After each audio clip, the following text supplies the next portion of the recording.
Song by Sri Abhishankaracharya, translation.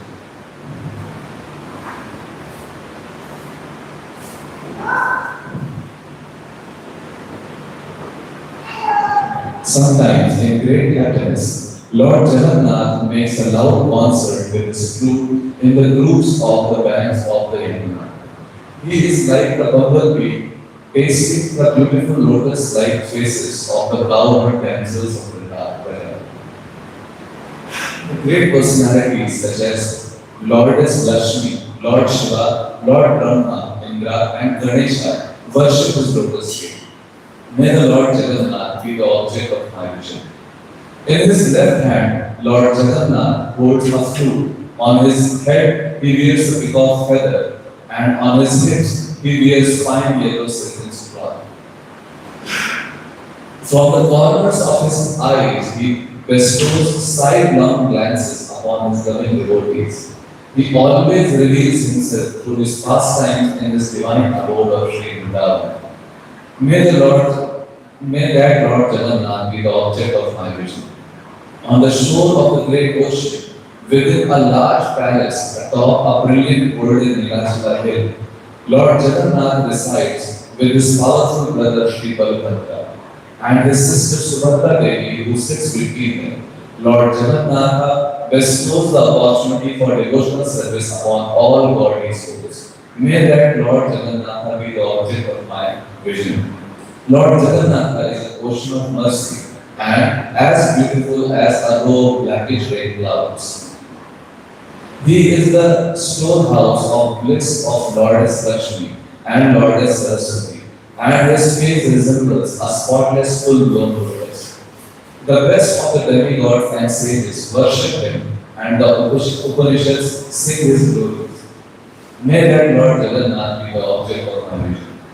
When Lord Jagannath moves along the road on his Ratha Yatra cart, at every step, large assemblies of Brahmanas loudly chant prayers and sing songs for his pleasure. Hearing their hymns, Lord Jagannath becomes very favorably disposed towards them. He is the ocean of mercy and the true friend of all the worlds. May that Lord Jagannath be the object of my vision. Lord Jagannath, whose eyes resemble full-blown lotus petals, is the ornament on the Brahma's head. He resides on Nilachila hill with his lotus feet placed on the heads of Anandadeva. Overwhelmed by the mellows of love, we joyfully embrace Srimati Radharani's body, which is like a cool pond. May that Lord Jagannath be the object of my vision. I do not pray for kingdom, nor do I pray for gold, rupees, or wealth. I do not ask for beautiful wife as desired by all men. I simply pray to Lord Jagannath, whose glory Lord Shiva always sings. May that Lord Jagannath be the object of my vision. O Lord of the demigods, please quickly remove this useless material existence I am undergoing. O Lord of the Hindus, please destroy this vast, shoreless ocean of sins. This is certain, Lord Jagannath bestows his lotus feet upon those who feel themselves fallen and have no shelter in this world but him. May that Lord Jagannath be the object of my vision. Lakshminatha ki, Vishnu ki, Jai Radha Madhava, Kunja Bihari.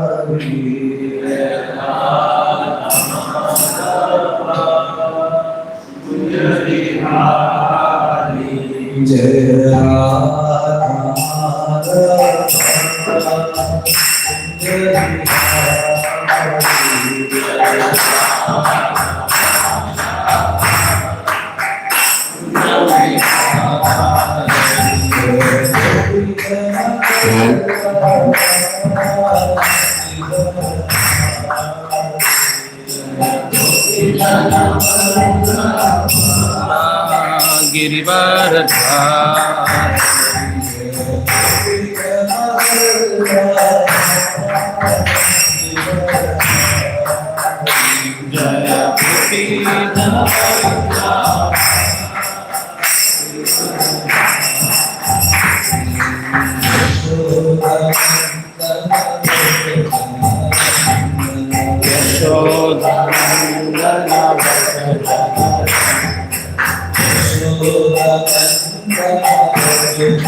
Kunj Bihari Radha Krishna चंद्र राधा वृंदावन चंद्र राधे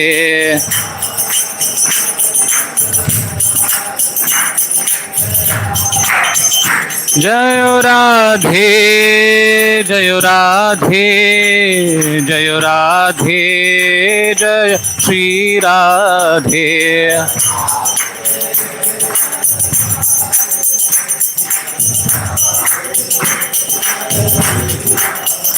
जय निताय गौरंगो जय निताय गौरंगो निताय गौरंगो जय निताय गौरंगो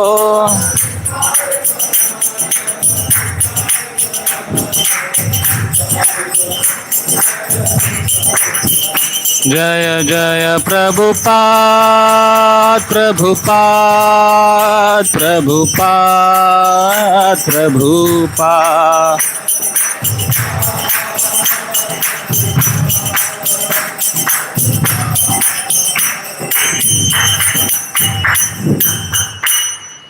जय ओम विष्णुपाद परमहंस परिव्राजकाचार्य अष्टोत्तर शत Shrimad divine grace अभय चरणारविंद भक्ति वेदांत स्वामी श्रील प्रभुपाद की ग्रंथराज श्रीमद् भागवतम की ताय गो प्रेमानंदे ॐ नमो भगवते वासुदेवाय।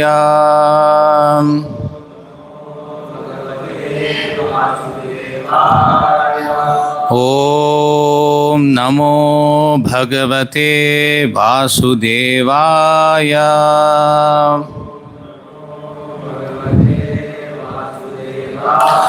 ॐ नमो भगवते वासुदेवाय।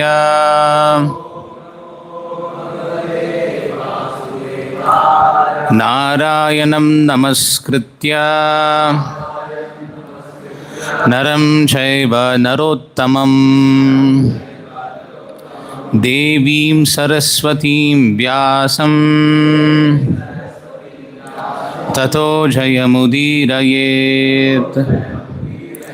नष्टप्रायेष्वभद्रेषु नित्यं भागवत सेवया भगवत्युत्तमश्लोके भक्तिर्भवति नैष्टिकी। Reading from Srimad Bhagavatam, Canto 1, Chapter 5, Text number 2. Narada Uvacha Parasharya Mahabhaga Parasharya Mahabhaga Parasharya Mahabhaga Bhavatah Kachit Atmana Bhavatah Kachidatmana Bhavatah Kachidatmana Paritushyati Sharira Paritushyati Sharira Paritushyati Sharira Atma Manasa Evava Atma Manasa Evava Atma Manasa Evava. Narada Uvacha Parasharya Mahabhaga Bhavatah Kachidatmana Paritushyati Sharira Atma Manasa Evava. Narada Uvacha Parasharya Mahabhaga Bhavatah Kachidatmana Paritushyati Sharira Atma Manasa Evava. Narada Uvacha Parasharya Mahabhaga Bhavatah Kachidatmana Paritushyati Sharira Atma Manasa Evava. Narada Uvacha Parasharya Mahabhaga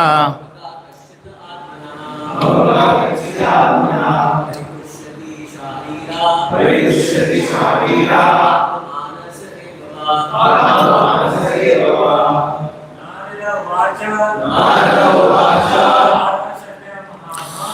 Parasharya Mahabhaga Bhavatah Kachidatmana Paritushyati Sharira Atma Manasa Evava. Narada Uvacha Parasharya Mahabhaga Bhavatah Kachidatmana Paritushyati Sharira Atma Manasa Evava. Synonyms: Narada, Narada. Uvacha, said. Parasharya, O son of Parashara. Mahabhaga, the greatly fortunate. Bhavataha, your. Kachit, If it is Atmana, by the self-realization of. Paritushyati, does it satisfy? Shariraha, identifying the body. Atma, self. Manasaha, identifying the mind. Eva, certainly. Va, or. Translation and purport by His Divine Grace Abhay Charanaravinda Bhakti Vedanta Swami Srila Prabhupada. Translation. Addressing Vyasadeva, Narada inquired, O son of Parashara, are you satisfied by identifying the body or the mind as objects of self-realization? Translation with repetition. Addressing Vyasadeva, Narada inquired, O son of Parashara, are you satisfied by identifying the body or the mind as the objects of self-realization?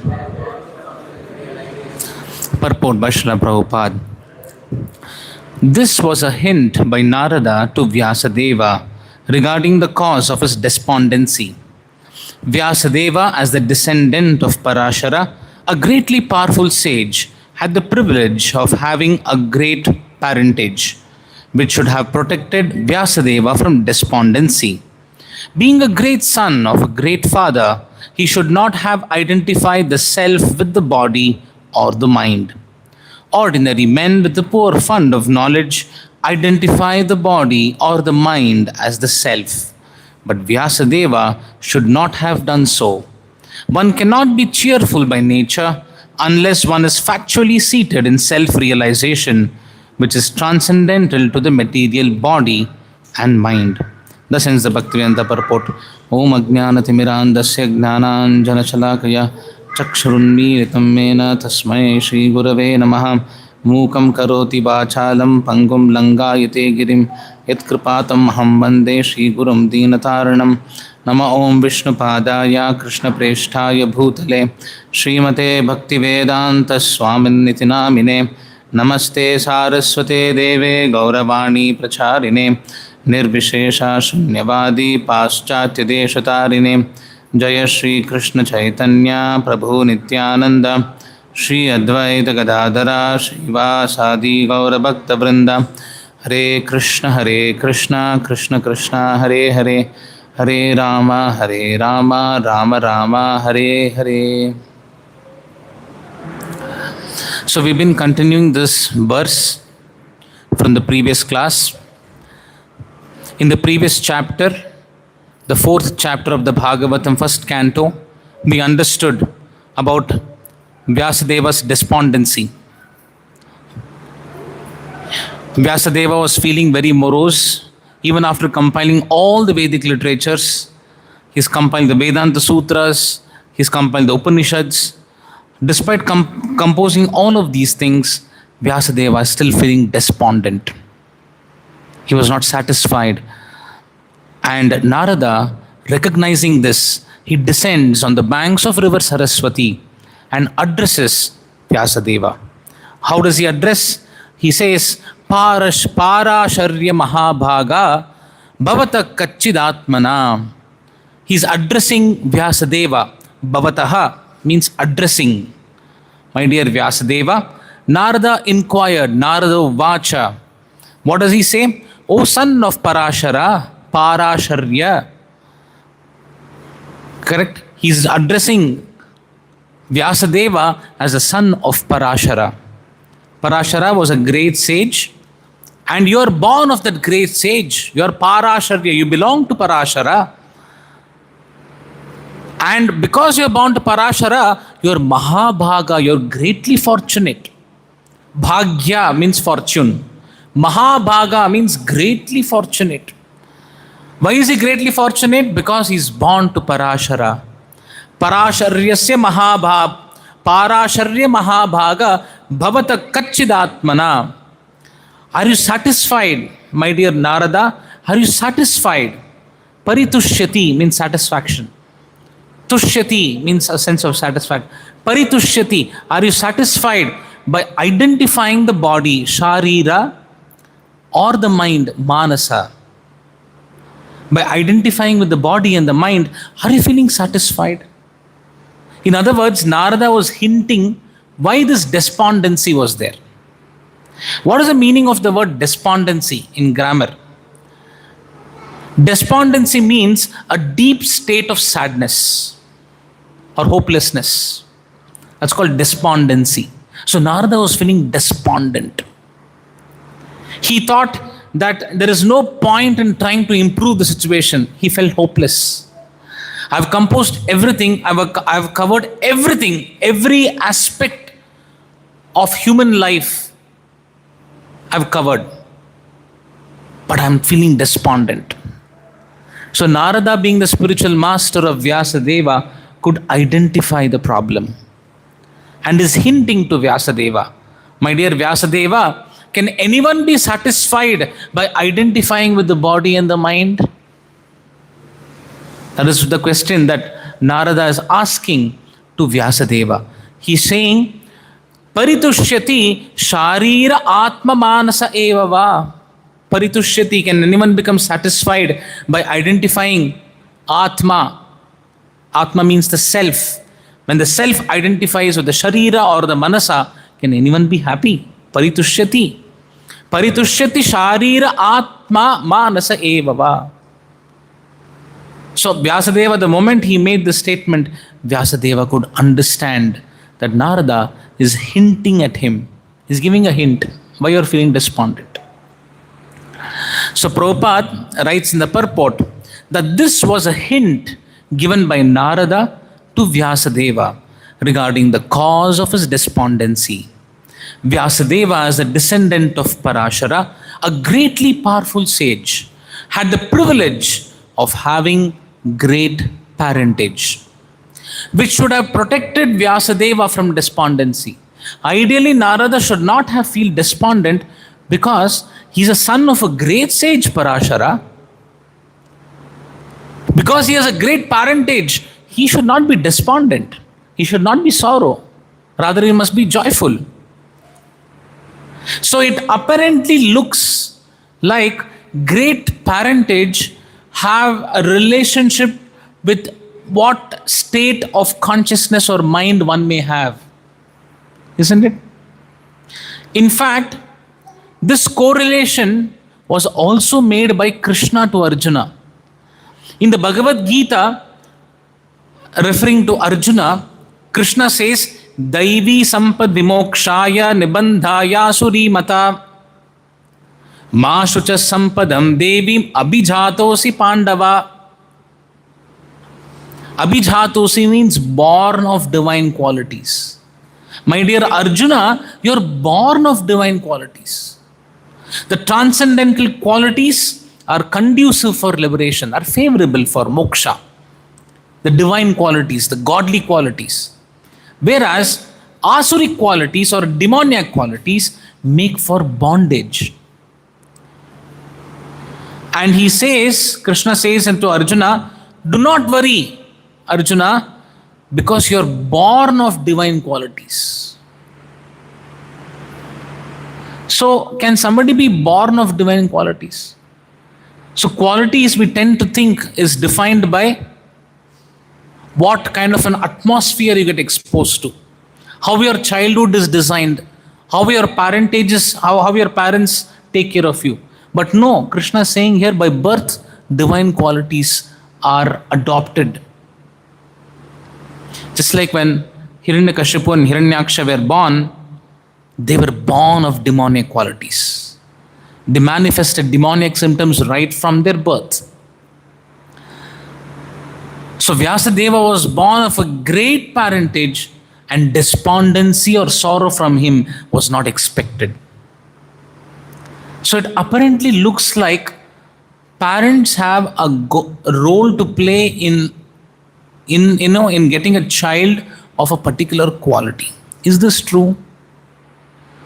If this is true, Krishna consciousness is meant to bring godly qualities.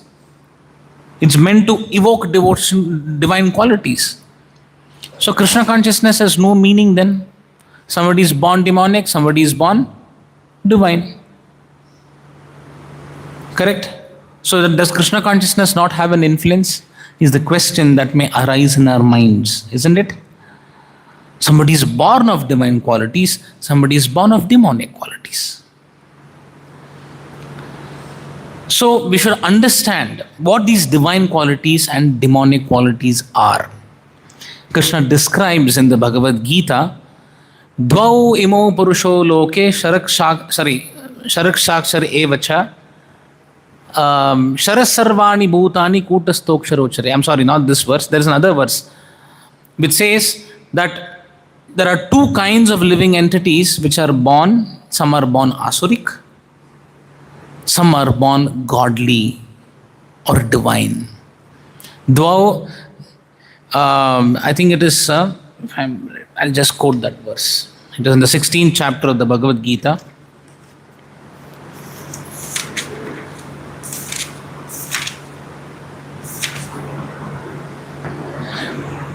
Dvau bhuta sargo lokesmin daiva asura evacha daivo vistarashat prokta asuram partame shrunu. In this world there are two kinds of created beings. One is called divine and the other demoniac. I have already explained to you at length the divine qualities. Now hear from me of the demoniac, is what Krishna says in the Bhagavad Gita. So in the 16th chapter of the Bhagavad Gita, Krishna describes about divine qualities. Abhayam sattva samshuddhir jnana yoga vyavasthitihi. The first quality of a divine person is that he is fearless. Why is he fearless? Because he knows that Paramatma is in his heart. And wherever he goes, whether he is in a forest, whether he is confronting a very adverse situation, he knows Paramatma is in his heart. So therefore, the first divine quality is Abhayam sattva samshuddhihi. Second one, he always seeks purification. Jnana yoga vyavasthitihi. Always seeks the knowledge about the absolute truth. He always follows the Vedic injunctions. These are all the qualities of a divine person, a godly person. So Prabhupada describes in one of the purports of the 16th chapter about the difference between a demoniac person and a divine person. He says, those who are born with divine qualities follow a regulated life. That is to say, they abide by the injunctions in the scriptures and by the authorities.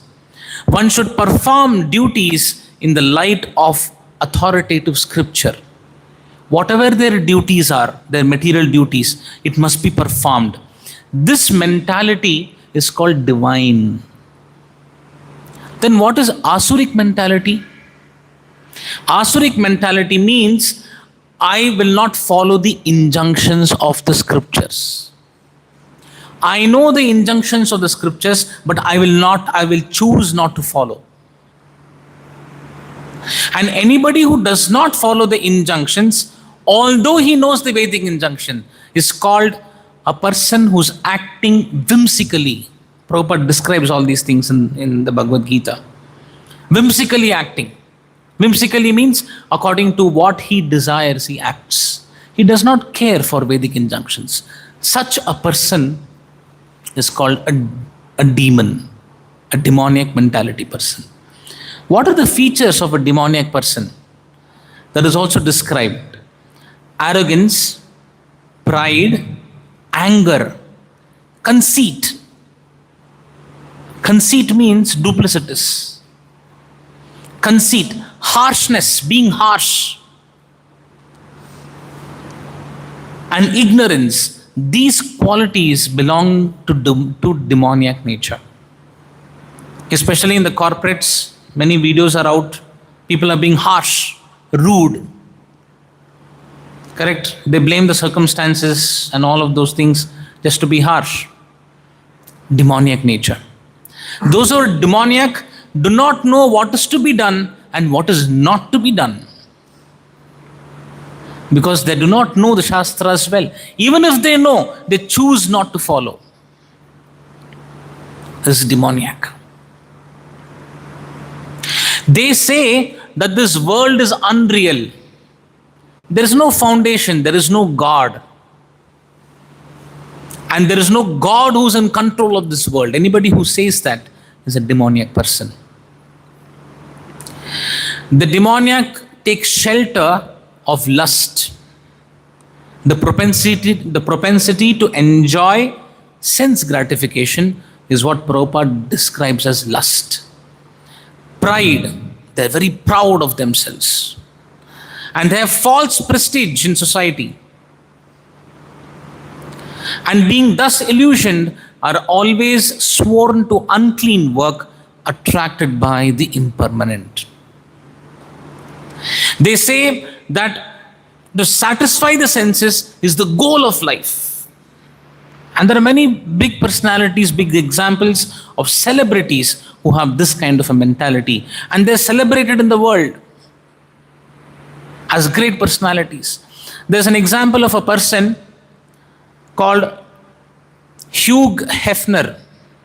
He's founder of a very famous magazine, and he is considered to be one of the most successful man.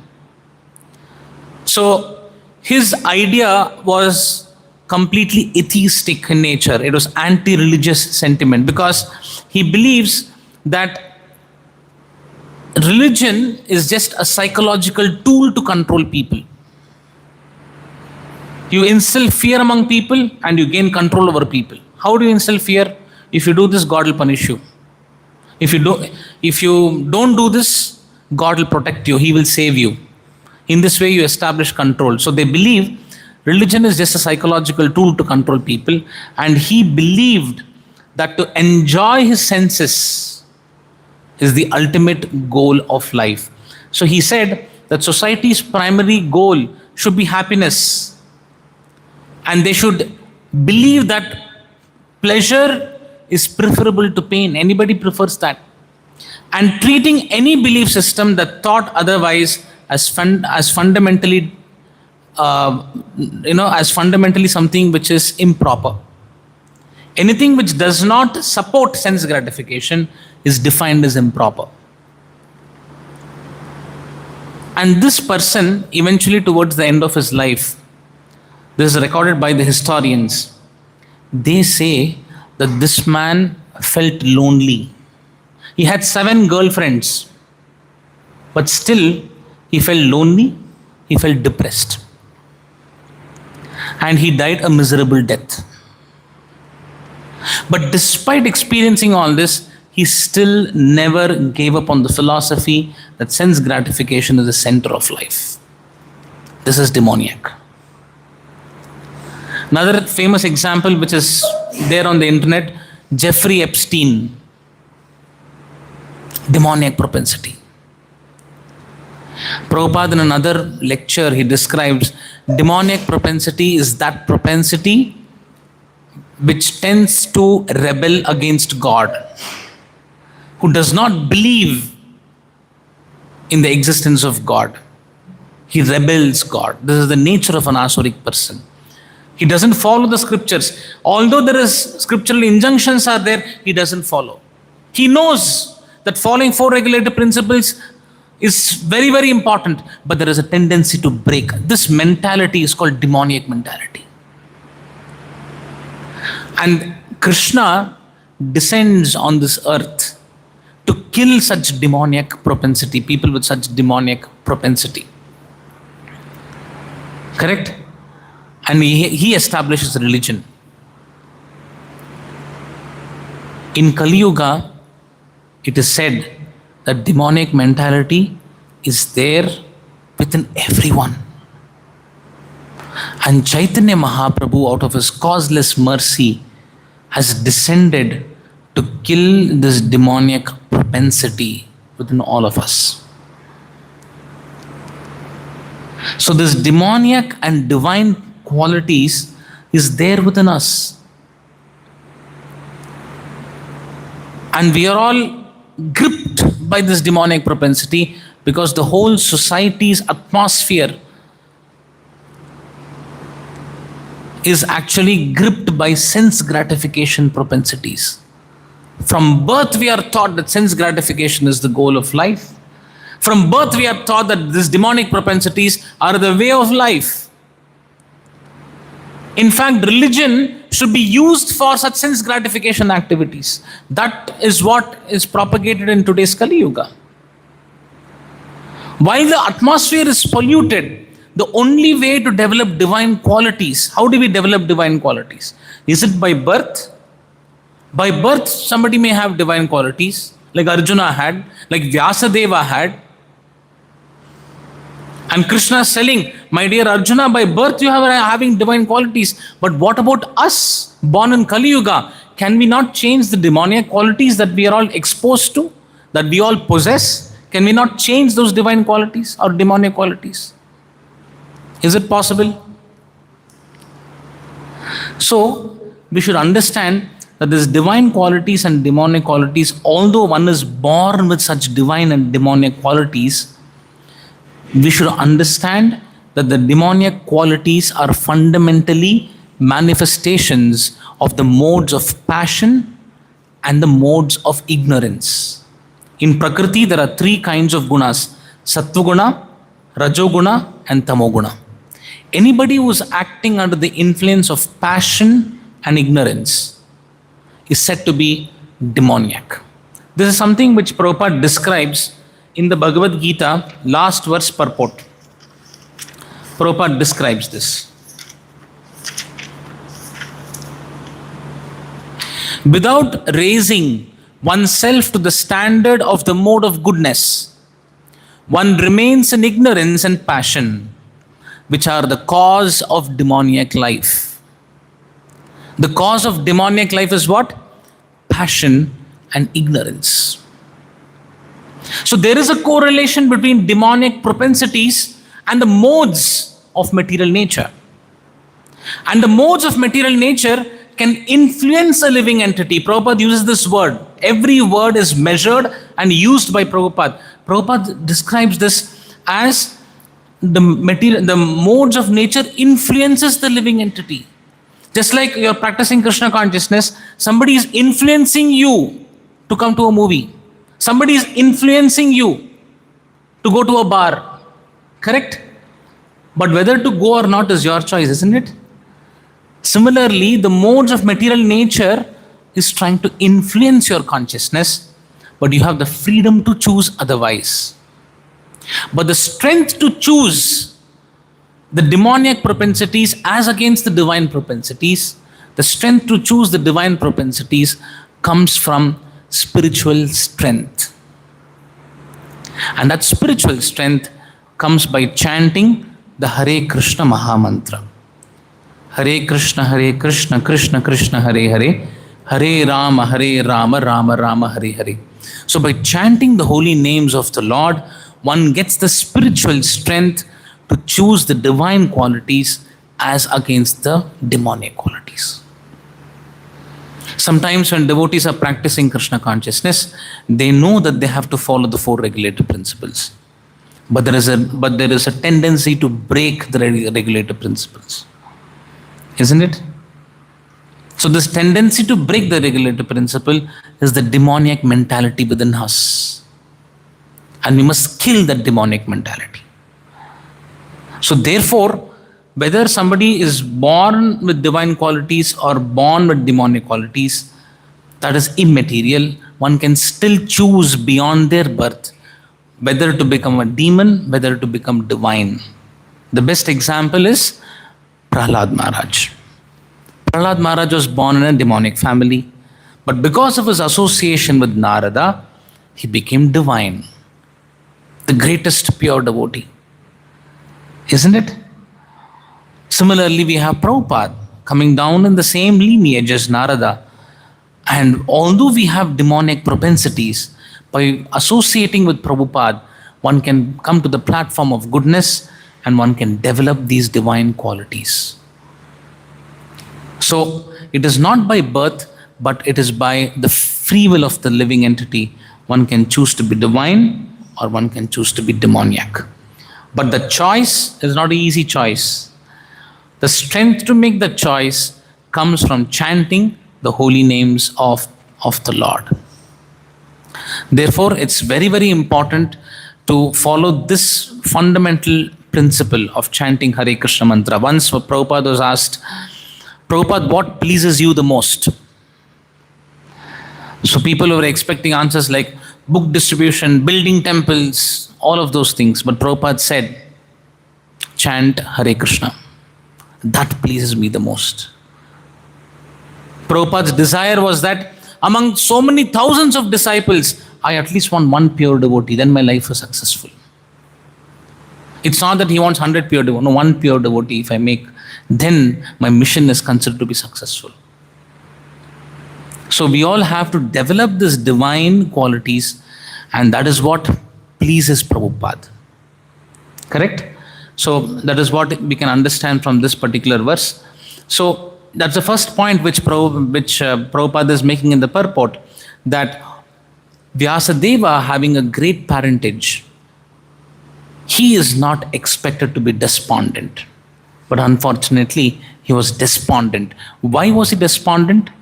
Because he was identifying himself with the body and the mind. Anybody who identifies himself with the body and the mind will always feel despondent.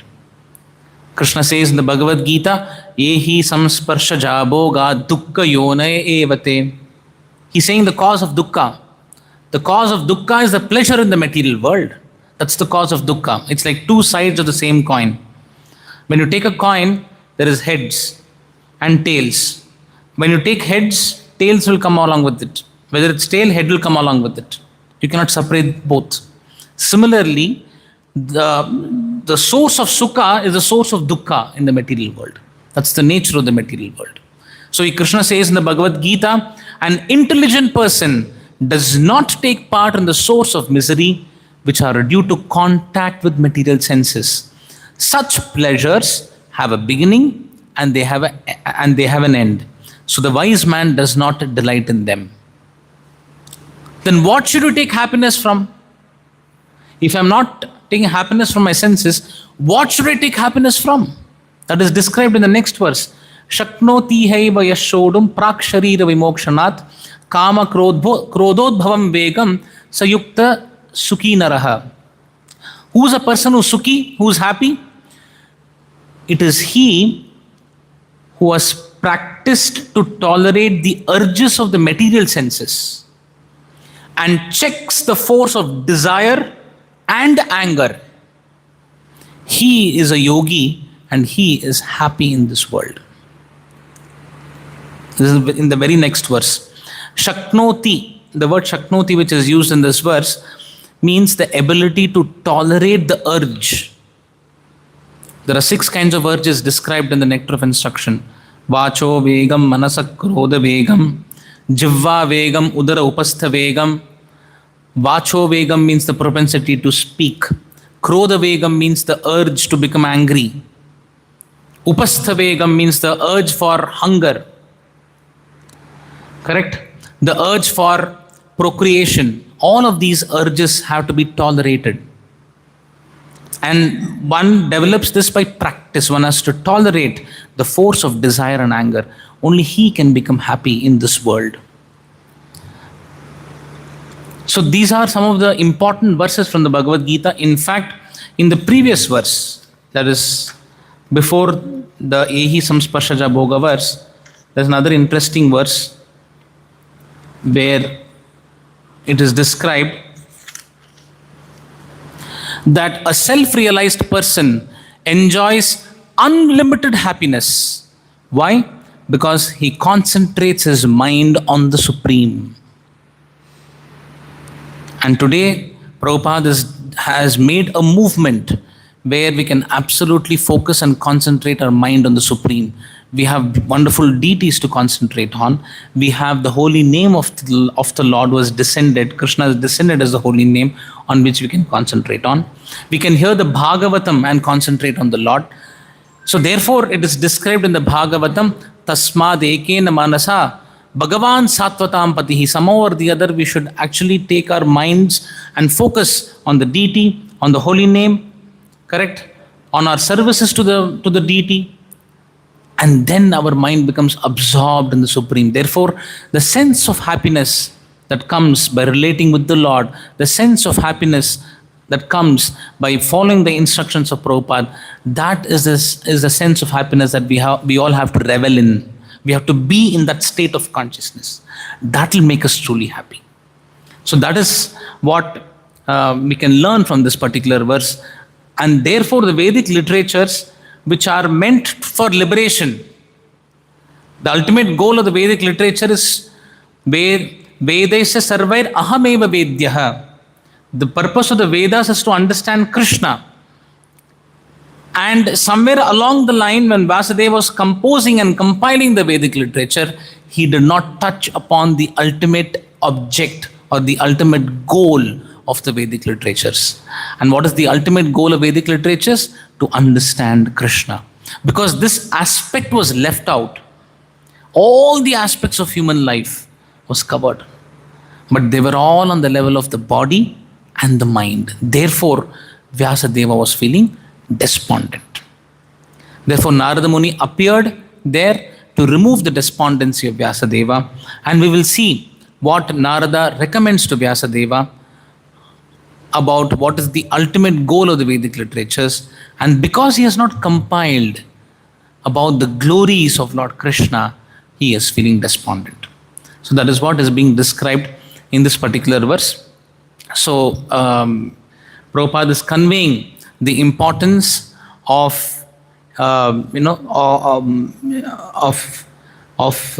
the regulative principles, of not identifying with the body and the mind, and only then we can actually truly be happy. Otherwise, people in the material world with the materialistic propensities, one cannot be happy. So that is the conclusion that we can draw from today's purport. So with this, we'll stop here. Any questions anybody has with respect to what we have discussed? I can take one question, one or two questions if anybody has.